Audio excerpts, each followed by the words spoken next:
All right, just so for everyone's benefit, my name is Deena Bosworth. I'm Director of Governmental Affairs for the Michigan Association of Counties.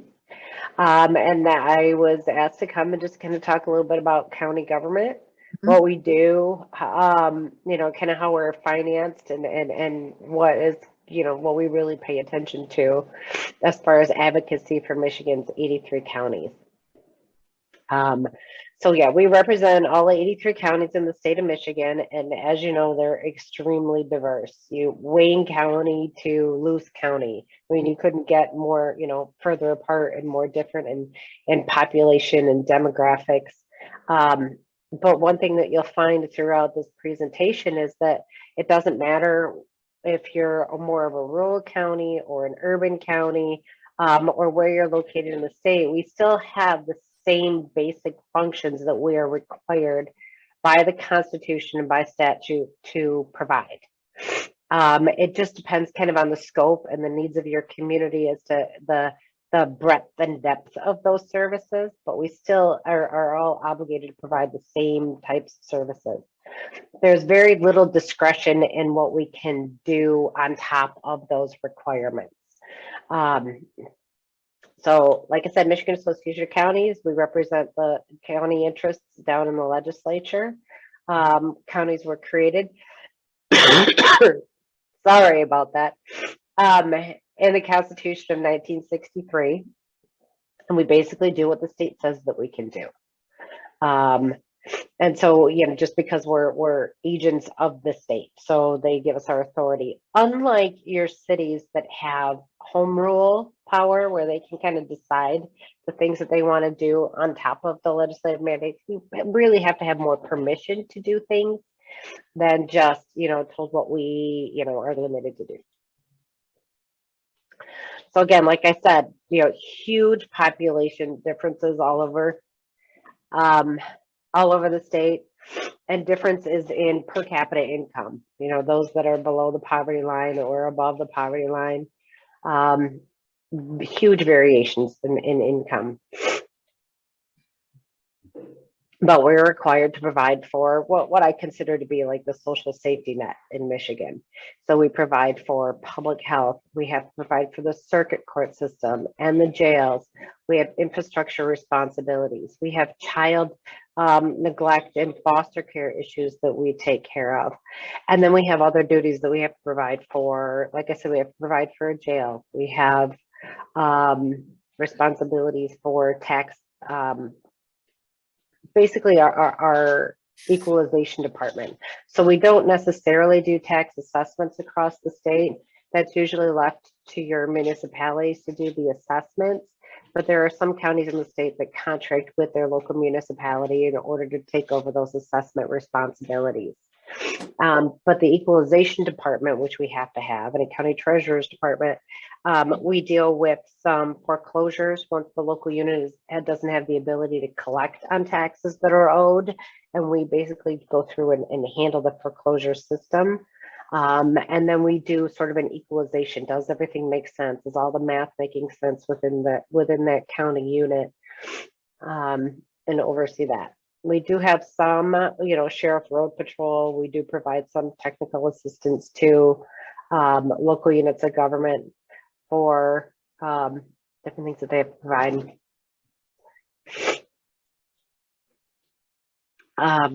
So we have the County Board of Commissioners as our legislative body.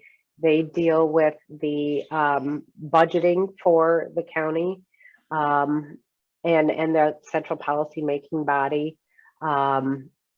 We can pass ordinances, but we can't really, it's not like we can really pass like laws. We have ordinances that we can do, but we're more administratively functioned in that manner because we have our countywide electeds, which I'll go over in a few minutes. And then they really kind of control their own departments. So we don't necessarily get involved in like clerks issues but we will support when necessary when they ask us. But the drain commissioner will run their own office. The sheriff runs his own office. The treasurer runs their own office, so forth and so on. But like I said, we do have power of the purse. We have for, abide by the Uniform Budgeting and Accounting Act. So our budgets have to be balanced. We have restricted funds and we have some unrestricted funds, and I'll kind of go over those here in a few minutes too. So like I said, countywide electeds, sheriff, prosecutor, treasurer, clerk, register of deeds. In some areas, the clerk and the register of deeds are the same office. We still have the ability to combine those offices if necessary, but not always. We have a county drain commissioner, and then 4 of our counties have a county executive. They've decided there's 2 ways that you can be a charter county. One is through the optional form of unified government, and one is basically a charter county. So Bay, Macomb, Oakland, and Wayne are our 4 counties that have a countywide elected executive. Think of it as like a city mayor, sort of, but much larger on a grander scale. The rest of the counties are governed by the County Board of Commissioners. Most other counties that are not a charter county or have a county executive usually employ a county administrator to help with the day-to-day functions of the county. But in some of them are more rural areas or smaller counties, they don't, and they try and run it themselves, where the clerk will help with commissioner board meetings and such. And then they just try to kind of manage on their own. Very few of our counties are considered, county commissioners are considered full-time. It's usually a part-time position. Compensation for their role is very limited, I would say, especially in some areas. Now, clearly it's, a diverse pay structure across the state, but, some counties it's $7,000 a year for their compensation. Some counties it's $35,000. Some counties pay extra for their county board chairs because there are more responsibilities for that. But it's not like your typical full-time position. Now, here's a list of all the county issues that we deal with, and they're just vast. Vast issues that we pay attention to, that we deal with on a regular basis. So when legislation is moving through the legislature, we try to pay attention to all of these, but it can be an extremely daunting task because, as you know, the legislature introduces thousands of bills every legislative session that deal with all kinds of different areas. Then we kind of make a joke, the only committees that we don't go to are education and insurance. But guess what? We still get pulled into those sometimes too, depending on what they're dealing with. Whether it's a labor issue or a county liability issue. So things like that, we will still get drawn into those. But we pay attention to all the, property tax stuff, financing, budgeting, open meetings, any kind of economic development stuff. Your brownfields and your DDAs that capture county revenue for their projects. We pay attention to that kind of stuff. Environmental issues. We are deeply ingrained in environmental issues of the county because we have many county landfills. We have the public health department that deals with septic tanks. We have the drain commissioner office that deals with stormwater management. I mean, the list really is kind of endless. Courts is probably our biggest responsibility. So we have, the circuit court, we have juvenile court, probate court, we have county community corrections. We have different kinds of veterans courts, different kinds of specialty courts. We deal with clearly family issues with children and abuse and neglect. Gosh, the list is just endless. Hold on, I've got another slide for you. So here, general government issues too, because we have animal shelters and we have county cemeteries. We have, some tribal agreements. We have unfunded mandates. We have, indigent burials, Medicaid. We have county medical care facilities that we are responsible for, which, still, again, some of these operate on their own, but they absolutely affect county governance. They affect our budgets, and they affect a lot of the decision making that we do.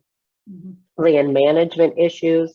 Many counties support their conservation districts. We have parks. We have lots of labor issues that we deal with. I mean, clearly, units of government have bargaining units, so labor issues are of extreme interest to us. Oh my goodness, workforce development. I mean, because we're also very much concerned with not only county government operations, but the health and welfare of the citizens within our counties, which are of extreme interest, especially to our county commissioners. And so we pay attention to housing issues and workforce development, unemployment issues, workers' compensation, just like pretty much every other employer would pay attention to. Here we go. We have transportation issues. We have county roads that we own. We're recipients of Public Act 51, which is the transportation dollars. So we are very much concerned with the money that feeds that system, that Public Act 51 formula, the gas tax issues, road maintenance and miles. We have several counties that have taken their county road commission and made them county road departments in order to be able to shore up their, for whatever reason. There's lots of reasons that they may want to take over their county road commission and many reasons that they don't. And so that's left up to each individual county board to determine whether or not they wanted to do that. We already talked about taxation issues, foreclosures and equalization. Sheriff's Department talked about, we have secondary road patrol, which is basically the road patrol around the county. Some local units pay us for that. Some we just can do. Yep, I already talked about community corrections. 911 is one of our responsibilities. So, like I said, we're all over the board when it comes to basically the operation of government. So, as far as how Michigan is financed, we're primarily dependent on property taxes across the state. In some areas, it's 50% of our budgets. In some areas of the state, it could be up to 60 or 70% of our budgets. So we're very, very dependent on property tax revenue to fund the services that we have to provide.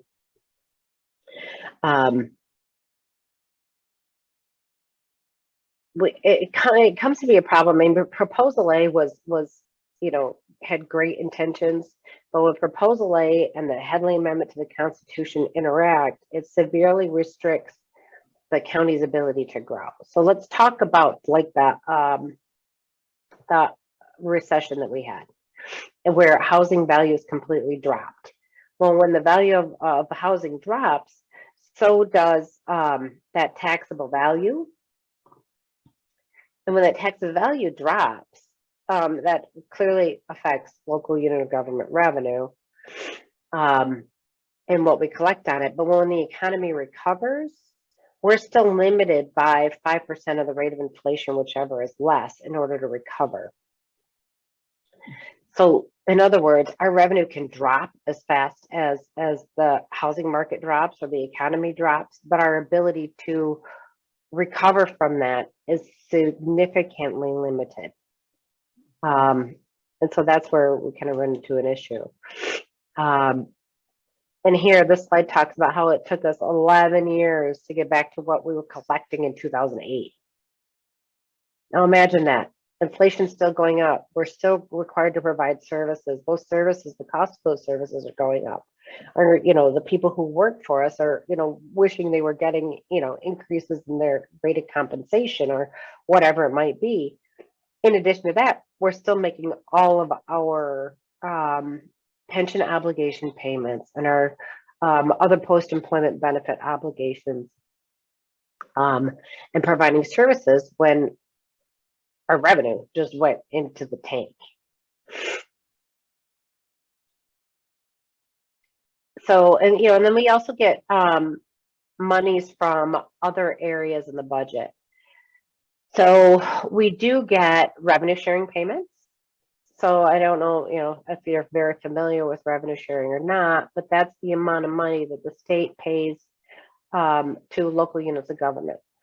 Back in the 70s, And for some reason, my head's a little cloudy because I'm sick, so I can't pick out the exact date.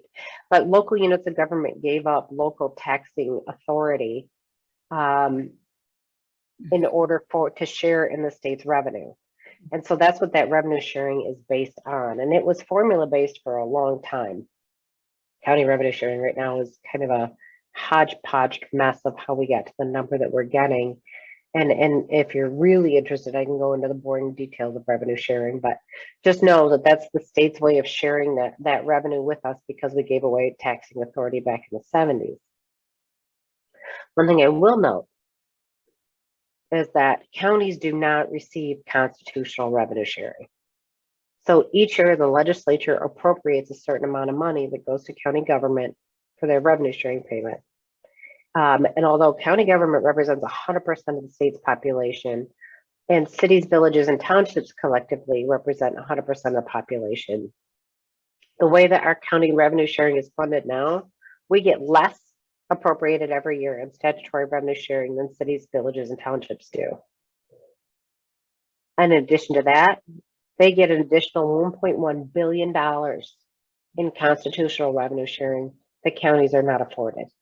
We don't get one dime of that. That all goes to cities, villages, and townships. So the disparity in state shared revenue with county government compared to what is shared with cities, villages, and townships is really quite alarming. The only way to really fix that is to amend the Constitution to have county share in that revenue. The one thing that we really try not to do is take away from one unit of government to give to another. That's not really what we're trying to do. We do believe that cities, villages, are still struggling with the same revenue issues that we are, and to provide the services that are required of them and to meet past obligations. And so we're not necessarily interested in taking away from them to give to us in order to make our budgets work, because we understand that we're both struggling under whatever, revenue limitations that we have. But there is that huge disparity, which frankly is not small in nature. And then you face things like tax exemptions. And God love the legislature, okay? I do. But when they want to give away tax breaks, property tax breaks, they're taking away local revenue for what they think is an industry that deserves better tax breaks than others. And it's very easy for them to do because they're giving away someone else's revenue and not their own. Case in point would be like the 100% disabled veterans property tax exemption. That's tens of millions of dollars every year of local revenue that they decided they wanted to give to disabled veterans, which we don't have a problem with the tax exemption. What we have a problem with is the legislature giving away someone else's money without replacing it. We didn't have a say. There are all kinds of tax exemptions out there. We're dealing with personal property tax exemptions all over the place. You have charitable exemptions, and that gets all down a whole rabbit hole in and of itself, whether or not someone is actually charitable or not. Are they just a nonprofit, not charitable? How far should that line go as to who is exempt from property taxes and who is not? And then where does the rest of that revenue come from? Well, we're dealing with those types of exemptions and those proposals for more exemptions each and every day. Whether it be broadband personal property tax, whether it be solar personal property tax, utility, commercial. We even have Representative Hall who put in a bill last week that says we're going to get rid of all personal property tax. Well, that's great, but we still have our budgets to make. So what do you propose we do otherwise? What do we do if you don't reimburse us for that lost revenue?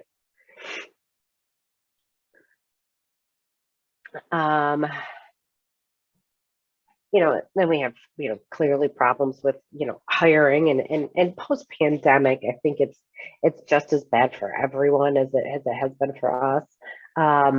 But it's been really challenging to get people to come and work in county government as of late. It used to be that the benefits that were derived from working for a local unit of government were those long-term benefits. They were, better healthcare benefits and better retirement benefits than the private sector, but the private sector paid more, in salary. Well, we've had to really scale back on those benefits, those, post-employment benefits, whether it be pensions, which, we've had a hard time keeping up with, healthcare, retirement benefits, those types of things. Healthcare going up, costs going up all the time, revenues declining, market not performing the way that it should, leaving us falling a little short on how far funded our pension system is, lots of different things. And then the push from the legislature to really move from a pension system to a 401k system for our employees had us almost like double payments for a while. So matching 401k and still meeting all and trying to stay funded. So that's one of the deterrents again for public servants. And then it's also, sort of could be a generational thing. I mean, we're really still trying to put our finger on it, but people can now just move from job to job and kind of take their 401k with them. So longevity isn't necessary, even though we encourage it. There's just not like a huge benefit at the end of the rainbow for somebody to come and work in county government for 30 years and then retire, because they could take their retirement and it's mobile now with a 401k.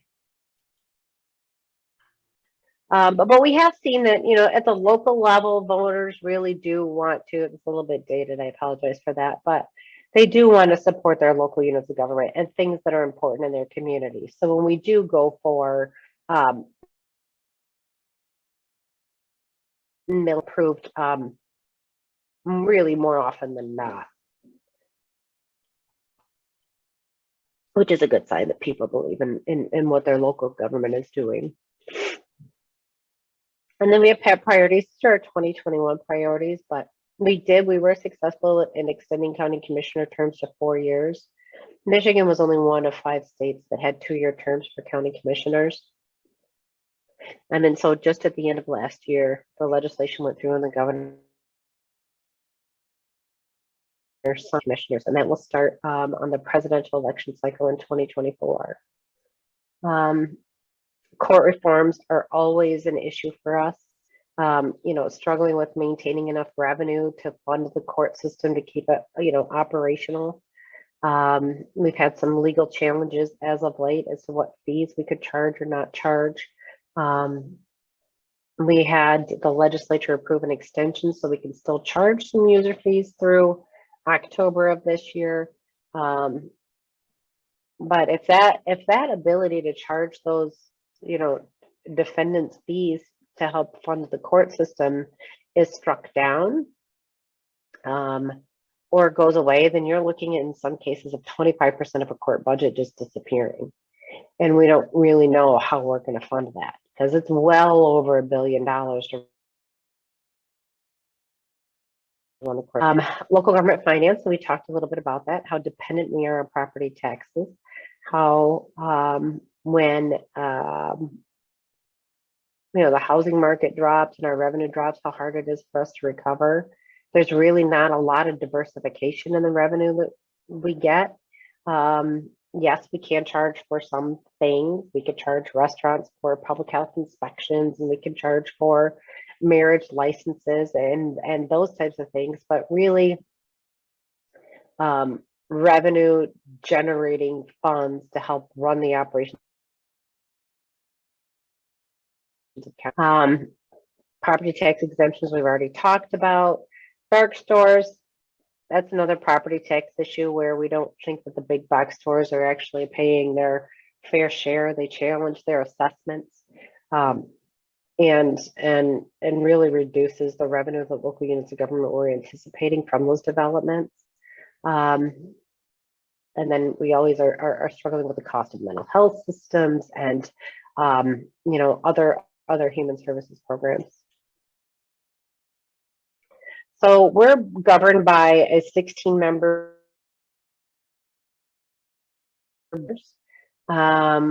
I think that 622 is going down to 621 for the state after reapportionment, but 16-member board. They're elected to different terms. We have some at large seats and some that are elected regionally, so that we make sure we always have regional representation on our Michigan Association of Counties board. We also have internal committees where we discuss our what we call our policy platforms.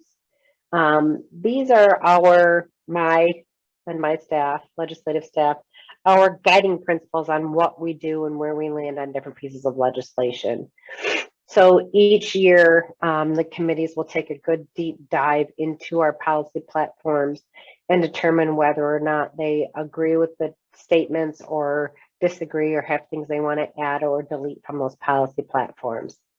And once the committee takes action, then it goes to our board for approval of those platforms, and then to our full membership for a vote in at our summer conference. And so everybody has sort of their ability to have an impact on these. Most impact comes from the committee participants and the board, but then you can still bring amendments to those platforms at the county board or at the county conference. Just with enough notice so that we can get those amendments prepared and then the membership can vote on them. So yeah, we broke it up into finance and general government, environmental and regulatory affairs, health and human services committee. We have a judiciary and public safety. We have a separate transportation and infrastructure committee, and then agriculture and tourism committee. For you. Okay, and you'll entertain questions, I hope. I would love to entertain questions.